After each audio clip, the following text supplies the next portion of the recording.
Friends, it's the story of Snaggletooth. There was this one time when I was going to visit my grandma. We used to have a family get-together quite often, and we all enjoyed being in the company of our family dog Freddy. Something was wrong when I stepped inside the musty house of the old bird, though. It seemed as if the devil himself had arrived and taken the place hostage. I put it to the back of my mind, however, and continued upstairs to the bathroom for a much-needed turd. When I arrived, there I was, confronted by the foulest beast I have ever seen. It stood 4 feet in height and looked to be over 100 years of age. But the worst part was its Snaggletooth and its voice. The Snaggletooth, which I deemed its nickname, looked up at me and told me to get on my knees. It had evil power emanating from it, and I could do nothing to resist. That is when they spoke those dreadful words that still haunt my mind today. Prepare your anus. I thought this was the end, that this beast would surely devour me after raping me, but I was wrong.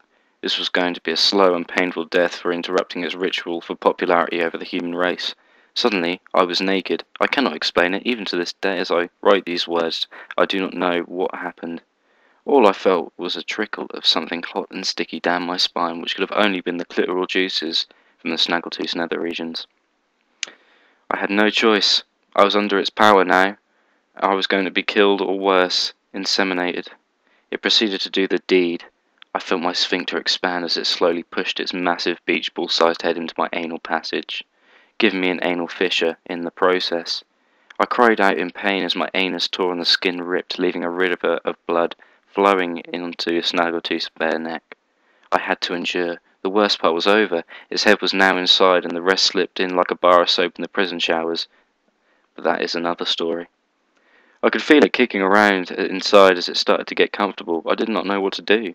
I could not hold the feeling any more. While the beast was placing itself into my anus, I had forgotten how badly I needed to shit. I squatted down in the bath. I did not want to do the flashback that was surely to follow, and squeezed with all my might. It was slow, but after a while my human-sized turd dropped out. Gaining my composure, I quickly looked at the disgusting mess of the demon in the bath and brought my foot down onto its bulbous head.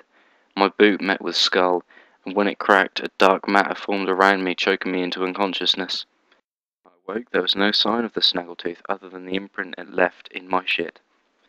I do not know what happened, but it is obvious to me that such a monster cannot be killed by mortal means.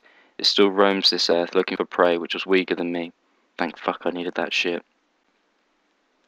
It's difficult for me to read this while recording. I just hope this helps.